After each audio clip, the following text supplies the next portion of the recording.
Monkey. 23 black leaders who are shaping history today. Vice President Kamala Harris, poet Amanda Gorman, Senator Ralph Warnock, nurse Sandra Lindsay, and Nasra Asanoff, Victor Glover. Here we go. See if we can do this some more. This is King KAMBUF, 100 proof, bringing you nothing but the truth. Let's get on. Black Americans have played a crucial role in helping to advance American business, politics, and cultural landscape into what is today. And since 1976, every U.S. president has designated the month of February as Black History Month to honor the achievement and the resilience of the black community, while CNBC makes us recognize that black history is worth being celebrated year around. And we are using this February to shine a special spotlight on 23 black leaders whose recent accomplishment and impact will inspire many generations to come. These leaders who have made history in their respective fields stand on the shoulders of the pioneers who came before them, including Shirley Chisholm, John Lewis, Maya Angelou, and Mae Ellen Pleasant. Following the lead of trailblazers throughout American history, today black history makes or shapes not only today but tomorrow, from helping and developing of the COVID-19 vaccine to breaking barriers in the White House scene and the C-suites. Below are 23 black leaders who are shattering glass ceilings in their wide range roles. Kamala Harris, 56, first black South Asian African American first woman vice president. On January 20th, Kamala Harris became the first black first South Asian American and first woman vice president of the United States. Harris was born in Oakland, California to an Indian mother and Jamaican father. Spoke about her mother, Shamala Gopalan Harris, in her first speech as vice president-elect, when she gave her from India at the age of 19. She may have not quite imagined this moment, Harris said on that night. On November 7th, Shamala came to the United States in 1958 to study biochemistry on that day, but she believed so deeply in America and the movement like this was possible. So I think about her and about these generations of women, black women, Asian, white, Latino, Native American women who throughout our nation's history have paved the way for this moment tonight. You see, Harris is also the first vice president to have graduated from a historical black college or university, HBCU, Howard University, and credits her sense of being and meaning to her time as a student there. Harris is also a member of the oldest historical black sorority, Alpha Kappa Alpha sorority, and she was the first black American to serve in California's Attorney General from 2011 to 2016. In 2016, she was elected as a Democrat to the Washington State Senate for the state of California. Harris also helped others make history in December when she hired the first all-women senior staff for the U.S. Vice President's office. Rosalind Brewer, 58, Walgreens next CEO, and the only black woman to currently lead a Fortune 500 firm.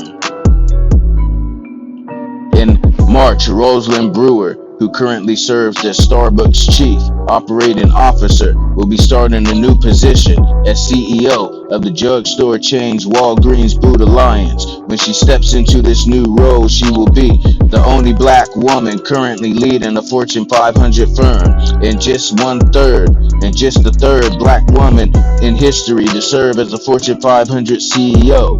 Ursula Burns, who served as CEO of Xerox between 2009 and 2016, was the first, and Mary Winston, who served as the interim CEO at Bed Bath & Beyond in 2019, was the second. Brewer, who joined Starbucks in 2017 as the company's first black and first woman COO, previously spent 5 years serving as the CEO of Sam's Club, which is owned by Walmart. Prior to working for Walmart, she spent 22 years working for manufacturing companies, Kimberly-Clark, where she was started her career as a scientist and eventually worked her way up to becoming president of the company's global non-wover section in 2004. As a longtime executive in the corporate America, Brewer had been transparent about the challenges she's faced as one of the few black women in the C-suite race. When you're a black woman, you get mistaken a lot, she said during the 2018 speech at her alma mater, Spelman College, another historical black institution.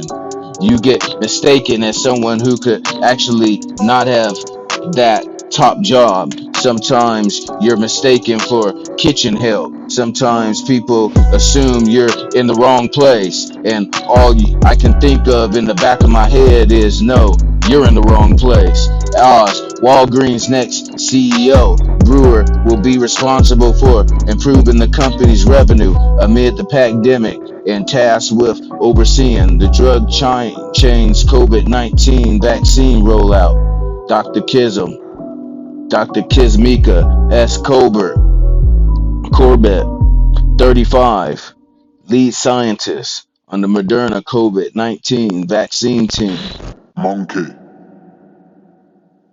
At a December event host by the National Urban League, Dr. Anthony Fauci had one very important thing to say about the Moderna COVID-19 vaccine, aka mRNA 1273, approved by the FDA for emergency use on December 18th. The first thing you might want to say to my African American brothers and sisters is that the vaccine that you're going to be taking was developed by an African American woman, Fauci said, and that is just a fact. Indeed, Dr. Kismika Cobert, a 35-year-old viral immunologist and research fellow in the Vaccine Research Center of the National Institution of Allergy and Infectious Disease, is the lead scientist on the team that developed the Moderna COVID-19 vaccine. She built on her 6 years of experience studying the spike of proteins and other coronaviruses like SARS and MERS in order to design the vaccine. Within 2 days of the novel coronavirus being discovered, spike proteins sit on the surface of the coronavirus and penetrate human cells, causing infection. I like to call it the plug and play approach. Cobert, who has a PhD in microbiology and immunology from the University of North Carolina at Chapel Hill, said in a virtual NIH lecture on October 15th. Basically, the ideal is that we had so much knowledge based on the work from us from the other labs previously that we were able to pull the trigger on the vaccine development and start the ball rolling towards a phase 1 clinical trial. Victor J. Grover Jr., 44, first black astronaut to live and work at the International Space Station for an extended stay. When NASA astronaut Victor Grover arrived at the International Space Station, roughly 250 miles above Earth, on the SpaceX Crew Dragon capsule in November, he settled in for a 6-month stay to become the first black astronaut to live and work on the ISS today. For an extended period of time, of the more than 300 NASA astronauts who have been sent to the space, only 14 have been black Americans. It is bittersweet because I've had some of the amazing colleagues before me that really could have done it, and there are some amazing folks that will go behind me. Grover is serving as the pilot of the second in command on the crew, told Christian Chronicles in the November story. I wish I have already been done, but I try not to draw too much attention to it. Before becoming NASA's astronaut, Grover was a commander and test pilot in the U.S. Navy, where he flew 2,000 hours over 40 aircrafts and 24 combat missions. Glover got his bachelor's degree in general engineering from California Polytechnic State University in San Luis Obispo, California, and received multiple related graduate school degrees, including a master's in flight test engineering from the Air University and a master's in systems engineering from the Naval Postgraduate School. It was Grover's fifth grade science teacher at Allison Elementary in Pomona, California, Mr. Hargrove, who inspired Grover to pursue STEM in an area where blacks in the U.S. are underrepresented, and blacks and Latino students drop out of STEM degrees at higher rates than their peers of white see. Well, my interest in math encouraged him to suggest that I consider engineering. At the time, I didn't know any engineers, Glover told Pittsburgh Steelers quarterback Josh Dobbs during a January 5th interview from the ISS. Mr. Hargrove believed in me, still continues to resonate with me today, and is one of the reasons I chose engineering as a profession. Amanda Gorman, 22, youngest inaugural poet in U.S. history. Stories carry, were full display at the January 20th inauguration of President Joe Biden. The presidential entertainers with decades of experience under their belts. But the breakout star of the event was Amanda Gorman. At the 22 years old, she became the youngest inaugural poet in U.S. history. Gorman recited her poems, The Hill, Reclimb, that called for Americans to rebuild, reconcile, and recover from the deep-rooted divides of racial inequalities, particularly during the time of the unprecedented illness and deaths, political strifes, and call for racial justice across the country. Gorman finished writing her poem shortly after the January 6 riots and the Capitol building, and drew inspiration from the speech of the American leaders during her historic time of the divisions, including Abraham Lincoln and the Reverend Dr. Martin Luther King. The young poet, author, and activist grew up in Los Angeles and began writing as a way to cope with a speech impediment. By age 16, she was named the Youth Poet Laureate of LA. And at 19, she had become the first National Youth Poet Laureate while studying sociology at Harvard. Gorman, who writes about the race and the genders, was invited to the swearing-in ceremony by the First Lady, Jill Biden, and followers in the footsteps of the inaugural poets Maya Angelou and Robert Frost. During her reading, Gorman wore a ring and a caged bird, a gift from Oprah for the occasion, in the tribute to symbolism. Angelou, in her autobiography, worked, I Know Why, the caged bird sings. Here, the women who have climbed my heels before. Ralph Warnock, 51, Georgia's first black senator. In January 2021, Reverend Ralph Warnock defeated incumbent Senator Kelly Leo Wolfer in a contentious and high publicized runoff election. His victory created a path for Democrats to gain a controlling seat in the Senate, made Warnock the state of Georgia's first black senator, as well as the first black Democrat senator from the South since Reconstruction era. Warnock, 51, grew up in Savannah, Georgia, graduated from Morehouse College, cum laude, in 1991, and in 2005, he became the youngest senior pastor of Ebenezer Baptist Church, where Martin Luther King Jr. was once pastor, since the church was founded in 1886. In a live stream victory speech, Warnock reflected on the historic nature of his election and, well, on his mother, who will the 1950s picked cotton and tobacco. The 82-year-old hands used to be picked. Someone else's cotton went to the polls and picked her son, youngest son, to be the United States Senator, said Warnock. Ha ha ha. Let's read that again. Who lived in 1950s, picked cotton and tobacco. The 82-year-old hands that used to pick cotton, to pick someone else's cotton, went to the polls to pick her youngest son to be United States Senator, said Warnock. The improbable journey that led me to this place in the historic moments of America could only happen here. Rashida Jones, 39, MSNBC president and first black executive to run a major television network, news network. Journalism is such a complicated industry, Rashida Jones said in 2005 conference at the University of Missouri School of Journalism. If you really want to be the next level journalist that's coloring the history of the world, that's the only reason you should be on this path.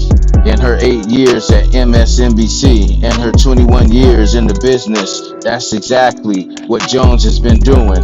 On February 1st, Jones started her new role as president at MSNBC, making her first black executive to lead a major television news network. Jones was previously senior vice president of the news at MSNBC and NBC, where she oversaw breaking news coverage like the coronavirus pandemic in the 2020 election. Jones set rating records for 2 town hall specials and helped oversee the second presidential debate. During the NBC correspondent, Christine Welker became only the second black woman to moderate a presidential debate solo. The first was ABC's news journalist Carol Sampson in 1992. Jones has also helped to bring more diversity to MSNBC today. The weekend schedule, like extended Nicole Wallace shows, Deadline, White House. Rashida fully understands and supports the importance of representation, diversity, and inclusion, said Dorothy Tucker, president of the National Association of Black Journalists, NABJ. In a statement, her promotion is the biggest in our industry. It's the kind of story black and brown children everywhere need to see, so they can know what's possible, you see. Sandra Lindsay, 52, first American to get the COVID-19 vaccine outside of trials. I volunteered myself, says critical care nurse Sandra Lindsay, of becoming the first person in America to get the COVID-19 vaccine outside of trials in December 14 in the Queens, New York. Lindsay, who immigrated from Jamaica in 1986 and became a nurse in 1994, oversees 5 critical care nursing units at the Long Island Jewish Medical Center. She's seen how dangerous and erratic the virus can be, so she jumped at the chance to get the Pfizer vaccine, BioNTech vaccine. I didn't know I was going to be the first in New York State, never mind in the United States, she tells CNBC Make It. Lindsay just wanted to lead by example for not only herself but her staff, but also as a black woman. Black people have been disproportionately impacted by the COVID-19 due to racial health disparities and have historically experienced biased treatment by the medical community, which has led to distrust, including of vaccines. And surveys published in December by Pew Research Center found that only 42% of black Americans surveyed said they would get the COVID vaccine, including me, the lowest of any racial ethnic group. It was also good that people see me as the black woman taking it. I'm well aware of what has happened in the past, but I'm not afraid of what I am afraid of is more getting this virus. Lindsay says, getting says since getting the vaccine, she has gotten letters from around the world thanking her for her bravery. But Lindsay says she volunteered for the same reason she became a nurse. Monkey. She just wanted to help people. Nicholas Johnson, 23, Princeton, first black valedictorian. In May 2020, Nicholas Johnson was announced as Princeton's University's first black valedictorian in the school's 275-year history. Being the first black valedictorian in Princeton's history feels incredibly empowering, and particularly given the university's historical beginnings and its ties to the institution of slavery. Princeton's first 9 presidents were themselves slave owners and were many of the institution's professors. During those early years, the 23-year-old tells CNBC Make It, the fact that today we have a black valedictorian goes to show just how much work has to be done, but also how much more work still needs to be done. Johnson credits his role models such as Princeton's professors William Macy for helping him to achieve this academic accomplishment. The Montreal Canadian native graduated from Princeton in the spring of 2020 and is now earning his doctorate in operations research at the Massachusetts Institute of Technology, aka MIT. Operations research is a study of how to make good decisions with limited information, largely using tools for mathematical optimizations. He explains, after I finish this program, I envision following the entrepreneurial path, one in which I rarely leverage my skills set to tackle important problems in healthcare and finance. Cynthia Sin Marshall, 61, first black woman CEO of the NBA. I need to make sure I'm not the last, Dallas Mavericks boss Cynthia Marshall tells CNBC. Make it about making history in 2018 as the first black woman CEO in the NBA. It's exactly why Marshall launched the Mavs Take Action initiative in June of 2020 after the nationwide protest sparked by the killing of George Floyd to combat systematic inequalities. We need the action plan, said Marshall. Marshall, a former AT&T executive who is hired by billionaire Maverick owners Mark Cuban to clean up the workplace culture after an investigation revealed 20 years of sexual harassment and misconduct issues, says the Maverick organization has pledged a minimum of 10,000 employee volunteer hours and $5 million to support local communities via education, scholarships, mentorships, and public policy.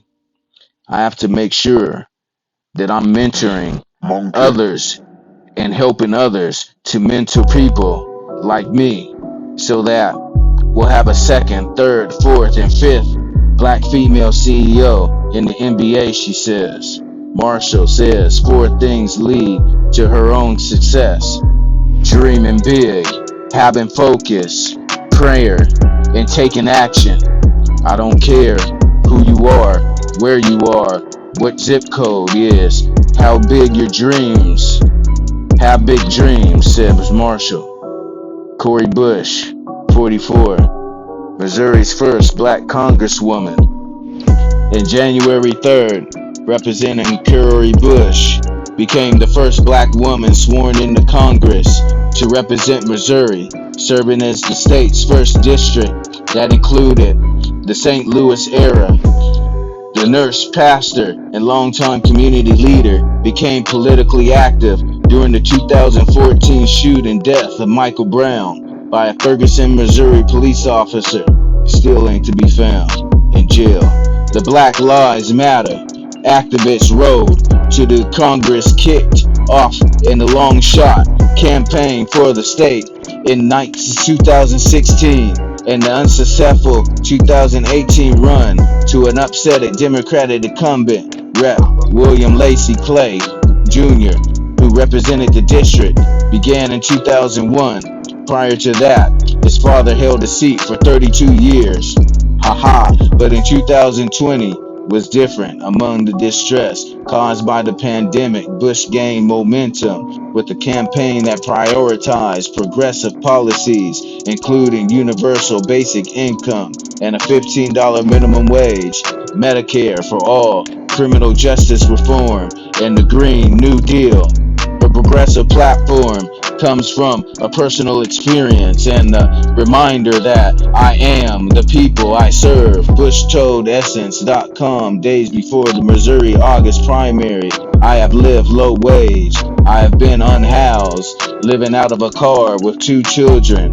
I have lived uninsured. I am a victim of violent crime. I am a survivor of sexual assault and domestic violence. So, I have been through so many things that have happened here in this community that I haven't really been addressed by a congressperson ever. Thought, though he's been here in that seat for 20 years. Bush earned strong support in St. Louis and from black voters to unseat Clay in Missouri's Democratic primary and was elected to her history-making role in November. Alicia Boyle Davis, first black woman named to Amazon's senior team, the inner circle that advises Jeff Bezos. Look at her. Alicia Boyle Davis has viewed the world like an engineer from the time she was a child, fixing broken appliances around the house in Detroit. By high school, she took a part in a program with the General Motors Institute after launching her engineering career, designing cars for the company. Over 25 years with GM, Boyle Davis became the first woman to run a manufacturing plant at the company, the senior vice president of the customer experience, and later executive vice president to the global manufacturing. Global Boyle Davis joined Amazon in 2019 and in 2020 made history in her appointment as Amazon's first president of global customer fulfillment, when she became the first black woman to join the Amazon prestigious S-Team, a group of executives that advise Jeff Bezos. Her achievements may be a turning point for the company's diversity efforts. Though Amazon's workforce consists of roughly 27% black employees, just over 8% of managers are black. Employees hope that Boyle Davis' position on the influence will result in more inclusivity in the leadership of addressing allegations of racism at Amazon's fulfillment centers. Indeed, Boyle Davis was known for building strong relationships with the hourly workforce at GM, who she said contributed to many ideas and improvements in how things were done. A relationship she hoped to bring to Amazon, she told Fortune in November 2020. It can be hard being the only one, whether you're carrying it around on your shoulders or not. It's the reality, she said. Boyle Davis has always spoken at Amazon employees' infinite group meetings and inspired other GM alumni to join the e-commerce giant. I think I'm off to a good start. Noah Harris, 21, first black man to be student body president at Harvard. In November 2020, Noah Harris, a junior from Hattiesburg, Mississippi, became, I'll tell you, black people are the only good thing that came out of Mississippi. Believe that. Became the first black man elected to serve as the Harvard student body president in the school's of 384-year history. It's the title of Harris says he is the grateful to have earned. It is an honor to have the title and to be recognized As so many amazing people who have come before me, he tells CNBC make it.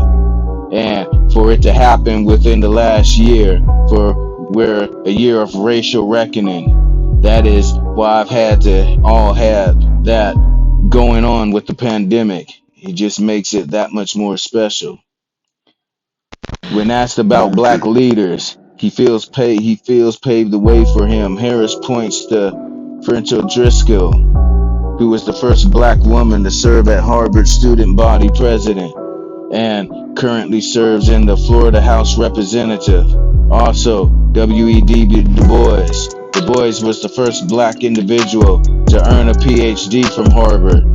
Of course, he is one of the most amazing leaders in the black political thought in history, throughout history.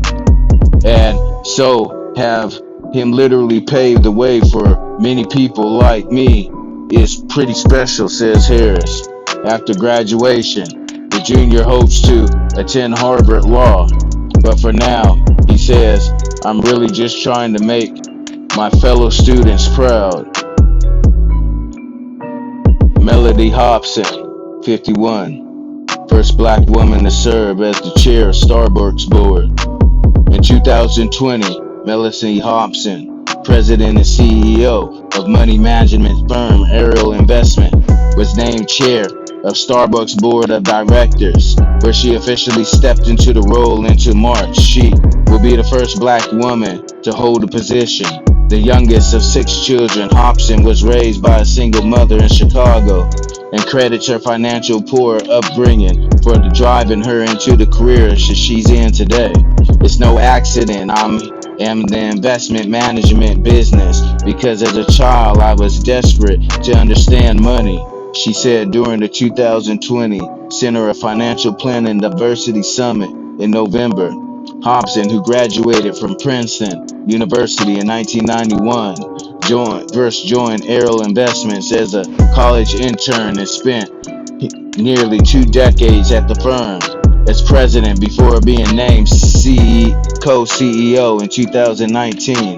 In addition to being the incoming chair of Starbucks board, Hobson serves as the director on JP Morgan Chase board and is the chairman of After School Matters, a Chicago nonprofit that provides local teens with high quality after school programs. You see, known for her philanthropic work, Hobson and her foundations, the Hobson Lucas Family Foundation, donated an undisclosed large gift to her alma mater in October of 2020 to establish a new residential college at Princeton. Hobson College, tentatively scheduled to open in the fall of 2026, will be the university's first residential college named after a black woman. My hope, she said, the university is that my name will remind future generations of the students, especially those who are black and brown and the first of their families, that they too belong. All these women go. Sydney Barber, 21, U.S. Naval Academy, first black female brigadier general. In the U.S. Navy Academy 175-year history, there has never been a black woman to serve as brigadier commander. But all of that has changed this January when Midshipman Sydney Barber stepped into the role. I would compare my job to a student body president at the civilian institution, she tells CNBC. It's explaining that she oversees roughly 4,000 midshipmen at the Naval Academy. Barber, who grew up in Lake Forest, Illinois, says she was inspired by her dad, who graduated from the academy in 1991 to attend the institution. My dad is someone who has always believed in me early on, and he would say that he wasn't surprised by my position, says the 21-year-old mechanical engineer major. But he started crying, first of all, on the phone, just because he was so proud of me. and the opportunity that came ahead. Barber explained that, like many other blacks attending who walked through the academic doors there before, her dad experienced racism during his tenure as a midshipman, knowing her dad's experience and the experience of countless other diverse leaders. The 21-year-old says she extremely humbled by her new opportunity, and she doesn't take the responsibility of her role lightly. Miss Jane Mines is another one of my mentors. She's the first black female graduate of the Naval Academy, Barber says. She's someone that I spoke often to, and she talks about how at her time at the academy, she was even acknowledged and recognized by her peers, being that it was a predominantly white male institution. Mines, who graduated in the academy in 1980, currently manages her own business as an author and executive management consultant. So I kind of take this as an opportunity to carry on their legacy, says Barber. I realize that they blazed the trail for me, and with that, I feel responsibility to continue blazing the trail for those who come after me. Jesse Collins, 50, first black executive producer of the Super Bowl halftime show. Roughly 100 million people tuned in to the Super Bowl and its halftime show in a given year. In 2021, the most watched TV concert headlined by The Weeknd, and will have Jesse Collins at the helm, making him the first black executive producer of the Super Bowl halftime show. Collins began his 20-year career in TV writing, which eventually led to the producing and becoming founder of CEO of his eponymous entertainment company. He's known for producing some of the most memorable moments in award show history, including his Emmy-nominated work for the 61st Grammy Awards in 2019, as well as scripted series, competition shows, and news specials like last summer's John L. Lewis's Celebrating a Hero. In May 2020, Jesse Collins signed a multi-year deal with Viacom CBS cable networks to provide production services for BET, CMT, Comedy Central, MTV, Paramount Networks, TV Land, and VH1. Though the agreement, Collins will produce theatrical films for the first time. He sees his work as a bolstering to the current renaissance of black art. He told IndieWire in the June and the movement he aims to make long-lasting. This is not some affirmation action. This is not some affirmative action type of situation, because at the end of the day, we are great storytellers, great actors, actresses, directors, Collins says. And we're creating content that's reaching audiences previously ignored. And a lot of us, it is crossing over. So from the business standpoint, it's going to make sense. And I think that we might take a look back at this 20 years from now and say, this was the pivotal moment. Nia DaCosta, 31, first black woman to direct Marvel films. When Disney Marvel Studio tapped Nia DaCosta last year to direct the upcoming Captain Marvel sequel, due to hit theaters in 2022, she became the first black woman director to tackle a Marvel universe. Marvel, a big business, nearly 24 previous Marvel Studio superhero movies collectively grossed over $22.5 billion at the global box office, including $1.1 billion for the first Captain Marvel movie. Yet the Marvel handed DaCosta the keys to the billion-dollar franchise. The 31-year-old had only realized one movie in theaters. In 2015, decosta raised roughly $5,000 in a Kickstarter campaign to fund a short film called Little Woods, Gotta Watch It, about two Northern Dakota sisters who have to cross the Canadian border illegally to obtain medicine for their mother.